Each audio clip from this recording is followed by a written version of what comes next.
can stand in my way. I am a champion. But Lydia Ko has gone from unknown to prodigy, from prodigy to winner, winner to champion, champion to star, star to legend. If they'd written it, you wouldn't believe it. It's a career for the ages now. She's 27 and she has completed golf.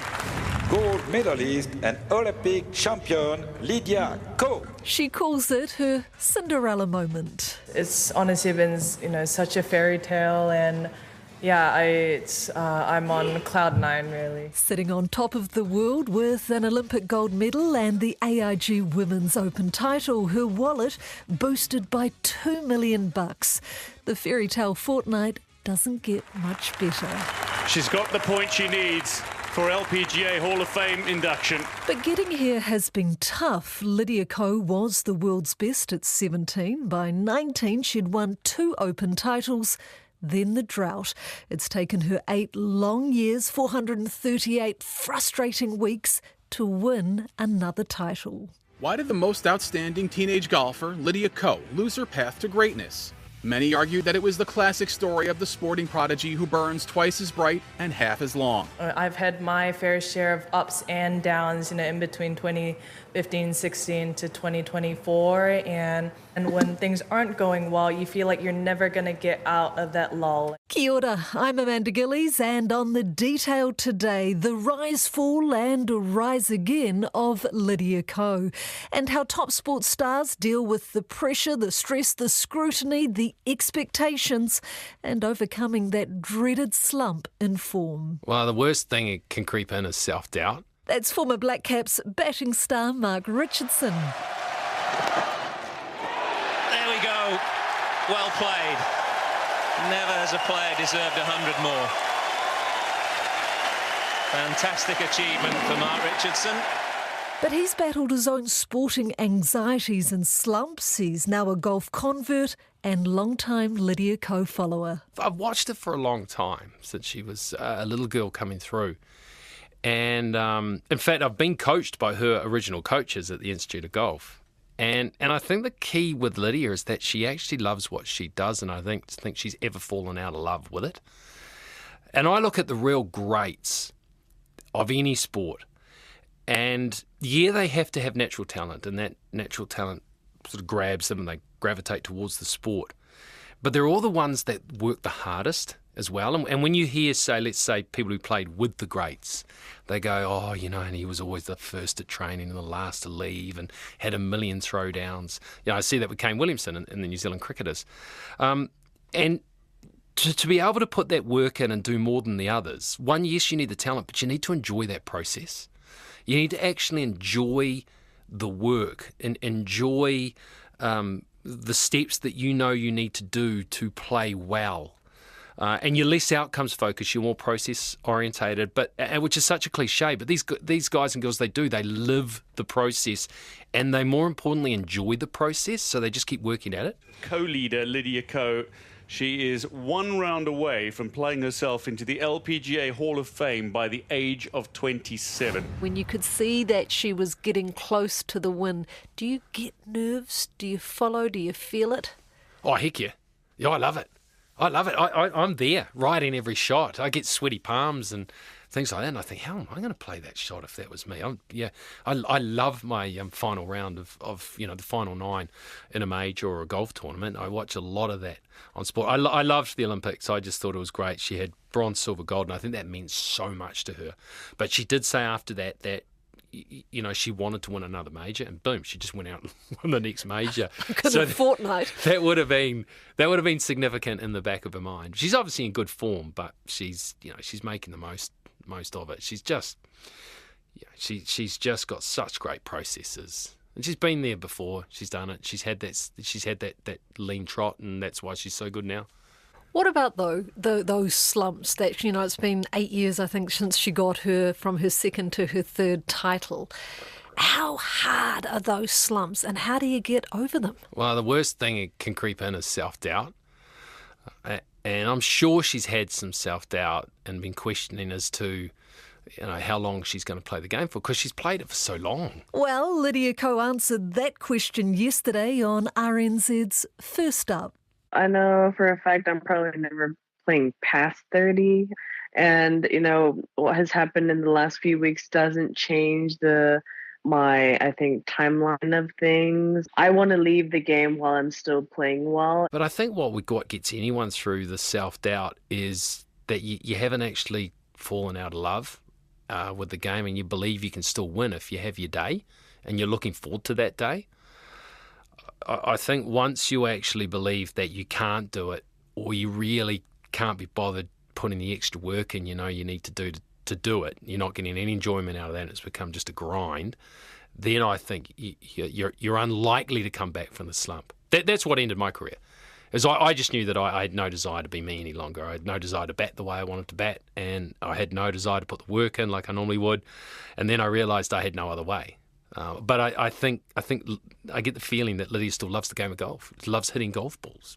Tiger Woods, I think he said, even at the pomp of his career, there was nothing better than a fresh glove and a pile of golf balls to hit on the range. While Richardson made his mark as a batter, he started his cricket career as a bowler, a left-arm spinner, but he was caught out by anxiety. And I blew all the natural talent I had as I sort of really worked hard on trying to work it out, and in the end, in trying to fix myself, I turned myself into something I wasn't, and a different bowler, and I couldn't pull that off. But I always think I had a natural aptitude for the game of cricket, but more so probably a drive. I had to succeed, and my only option was batting. I had a little bit of talent at batting, and I just decided, well, that was that.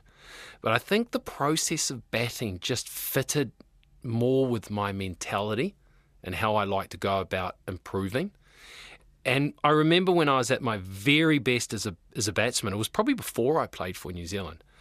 And I just loved the process of improving. I loved trying to work out what do you do. And, you'd play an innings, and almost the score you got was secondary to how you went about getting that score. And that, I think, is what led to actually getting, really good. I was okay, but I needed to get really good if I wanted to break into what was a really good New Zealand side. And I just really loved that game improvement side of it.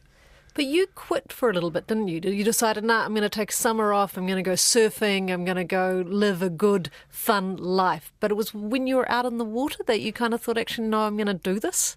Yeah, it was tough. I was getting dropped from sides, and I knew I was getting a little bit older. I need to work out what I wanted to do, and I pretty much did take a summer off. And I had a 1982 Subaru station wagon. It was pretty cool. Four-wheel drive. Bought a tent from the warehouse and just went around the country just camping by myself and surfing. Loved it, but there was always something missing, and that was only in the back of my mind that, I'm walking away from my life's number one goal.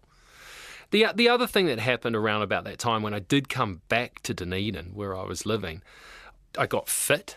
I decided to sort myself out. I quite liked, being active. I got really super fit, and I started to enjoy just the social aspect of the game at my club. I was at a really cool club, Northeast Valley. And all of a sudden I started to actually realise that it was a game and you had to enjoy it, and there was a social aspect. And then when I started doing that, combined with actually starting to work on my batting and enjoying that improvement process, I started to actually enjoy what I was doing again, and I fell back in love with it, and it just went from there. Richardson also sought advice and mentorship from players, including Martin Crowe and Lance Cairns, and he got a sports psychologist. It's certainly become now just part of their way of thinking about performance versus, I guess, in the past it was maybe seen as something that you only used if you were struggling. So that's been a great shift in the sort of high-performance sport culture. Dr. Carly Wilson is a performance mindset coach at High Performance Sports New Zealand. So I work with elite athletes, teams and individuals, and I work with them to, I guess, develop frameworks that help them optimise their performance through mental strategies. So what are the sort of main top 3 stresses, I guess, that sports stars face today that you help with? I would say as individuals, it's normally managing the noise of their environments, and particularly modern environments with social media and a lot of, I guess, inputs coming in. So their ability to stay focused on themselves, what's important to them, who they trust in their environment to listen to, but how they, I guess, manage some of that noise that isn't so helpful. So it would be the first one. The second one is how to, I guess, optimize the natural strengths they have in terms of their mindset and their mental strategies, how to optimize them and then grow their capability in areas where they might not be so dominant or strong. And I guess the third one is navigating change. So that could be moving up a level, so maybe getting selected for a higher level team, or moving from competing in World Cups to Olympic Games. So that kind of step up in intensity and pressure and expectation, I'd say, building that into their planning and how they're going to navigate that change. What about when athletes go through that dreaded slump, the lull? They all hate it. How do you get them out of it? You do get the periods where athletes, are just not performing as they want. And I think we can all relate to that when maybe work or, family life or whatever isn't going as we want. It tends to be something we over focus on. So we get very sensitive to any cues that are telling us that, oh yeah, it's not working. We're not executing as we want to. So a lot of that is about reframing with the athlete, their ability to focus on what are the small things that are working and taking as much confidence from those things as possible, whilst having a plan to address the things that perhaps might not be going so well. And I think what also happens is when athletes are starting to do really well, they are doing certain things in their day, their routine, their preparation that enables them to perform well. And suddenly what you often see is when they're, feeling really good and things are coming easy and it feels natural, is they stop doing those sort of daily habits because they think, oh, I can do that now, so I don't need to, for example, like set goals for training or review training as hard or whatever. So quite often it's really going back to basics and refocusing on the discipline, consistent habits that got them to perform well, and reconnecting with those and making sure that, they're doing potentially what might feel the boring stuff, but that's the stuff that builds their confidence and their clarity when they go out to deliver. So those are a couple of things that I guess are involved when people are having slumps, as you call them. Now, I want to know, in the life of a top athlete, what is life like? What do they have to give up? What do they have to sacrifice to get there? Yeah, one of the, I guess it's a philosophy I have, but trying not to use the word sacrifice because we make choices. And so in my work, I travel a lot and I have a young family, and some people say, oh, you're sacrificing time with your children. And I'm choosing to do a job that I love doing because I want to be a role model for my children to see that. So I really challenge athletes when they sort of go down that sacrifice route because it feels passive and it feels a little bit victim-y to me. So when we talk about choices, it's like making really, really, really deliberate good choices in line with the values we have and the goals we're trying to achieve. So that's, something I work really hard with the people I work with is what choices do you want to make? And there is sometimes, you're giving up some things in order to make that choice, but it's still your choice. Wilson was at the Olympics in Paris and was impressed with Lydia Ko's mental and physical performance on the green and in front of the cameras. She's been on the circuit for a very long time, and I think that often is a really good exercise for how you show up to the media versus how you might show up to yourself and to your tight team, So yeah, I can only comment with what I've seen, that she seems to be enjoying her golf and is showing a lot of emotion and passion towards the game that she's crafted over a long time. So it's been awesome to watch. Now, Lydia is now a great, I think that's fair to say. So how do you go from a good athlete to become a great athlete? What does that take today? Well, I think there is a readiness thing. So I've mentioned the word maturity. I think that's something that, happens for different people at different phases of their life. But I know the really, really great athletes tend to have quite good balance in their life, and that comes with a bit of maturity and a bit of life experience. So that's one thing. I think the other thing is their willingness to do the boring stuff consistently with a huge amount of discipline. Some of the greatest athletes I've worked with, they just do the hard stuff, the stuff that's not very sexy, the stuff that they know gets their mind and their body in a really good space to be able to train consistently well day in, day out. They're really, really good at that. And that comes with maturity as well, and the ability to know that what makes a difference and stick to it, even when you kind of have the urge to maybe go and do something different or introduce something new because you think it's going to be successful. But I think that's a big one as well. And the other bit of it to me is being really, really clear on, and you might use the word values, but like why you do what you do, to sustain top level performance over that amount of time. You've got to really know why you get up in the morning and keep doing it. And that can evolve and change, but getting really clear on that stuff, I think, really helps keep athletes, I guess, heading in the direction they want to head, even though the journey is not always going to be in a straight line. Mark Richardson says owning fear and anxiety can be the key to attaining greatness. You think you see those great players, and you see when Lydia, who seems so calm when she comes down the stretch, the last 9 on Sunday, Tiger Woods seemed to be energised by it. And you sort of thought that maybe they don't experience the same level of anxiety that everyone does. I think they do. And they probably feel it more in some cases because the expectation that they should win in this situation because they are greats of their games. But it's the fact that they are energised by the anxiety. They know what it means, and they know that if they do this process, which they have trained and have enjoyed training and understand what's required in the situation, if they focus on that, then they win. Full stop. If they don't win, it's like, oh, what happened there? Oh, I'll have a go next time. All around the world, they will celebrate Lydia Ko, but in New Zealand, she will be applauded for being a grand ambassador for the sport, being a wonderful human being and an extraordinary golfer.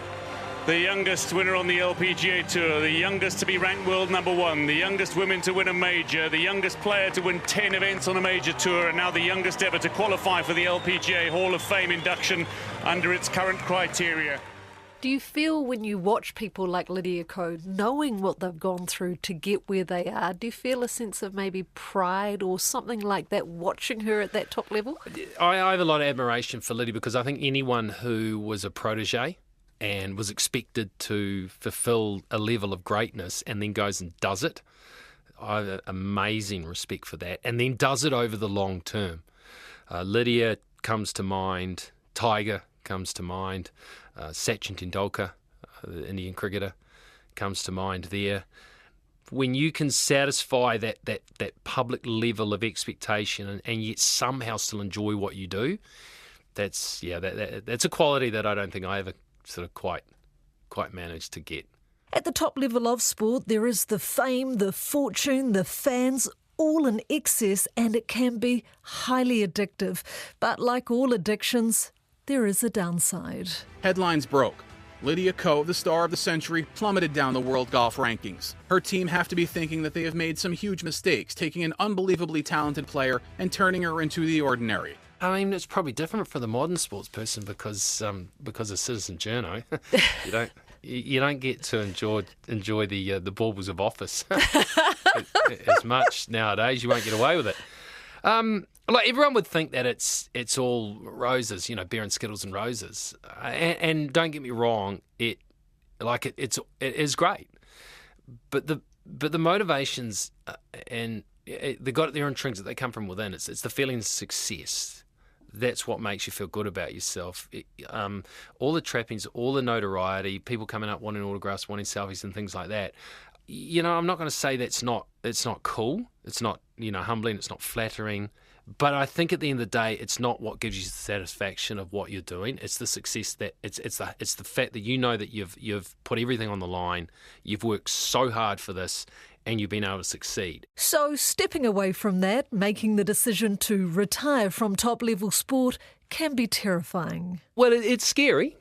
For someone like Lydia, who's made billions of dollars out of this and then has gone and married a billionaire as well, the one large part of it, and that's the financial implications of walking away, which is walking away from your moneymaker, that's gone. But I think for many at that level, that the money's just there, it comes in. I don't think they're motivated by that any longer. It's actually success and winning. And then, like, I thought that I would miss the training. When I stopped, I thought, I'm going to really miss going down to the nets, but for some strange reason I didn't. But yeah, it's scary because it's all you've ever known. It's been your absolute life's driver. And for many, you know, if you just quit and you haven't got something else that you really want to do in life, then yeah, you can be drifting and lacking direction, and that's a horrible feeling. Because I do see a lot of sports stars, particularly males, they go into depression, they go into addictions, they kind of lose who they are, you know? You got to replace the rush. Anything that is tough, I think when you succeed at it, and it comes with that real rush, and it's in a way you're an adrenaline junkie, and you have to replace that somehow. And, I mean, anyone, regardless of whether they're a sports star or not, you have a hole in your life. If you go at anyone that has some sort of addiction and is doing something unhealthy, the root cause of it will always be there's something missing. And they've replaced it with a vice. What do you think biggest life lesson of being a top sports star has taught you in life? To not shy away from a challenge, and to accept defeat. No, well, not accept defeat, but accept setbacks and actually learn from them. Cricket, I failed so much in cricket, but I only used that as a learning experience, and it's exactly the same with what I'm doing now. I think all that is just not to shy away from a challenge, and if things don't go your way, why didn't they, and what can you do differently next time? And stay in the game. That's all for today. The Detail is a newsroom production produced by RNZ and New Zealand On Air. Thank you to Mark Richardson and Dr. Kylie Wilson. This episode was produced by Davina Zimmer and Alexia Russell and engineered by Alex Harmer. I'm Amanda Gillies. Mā te wā.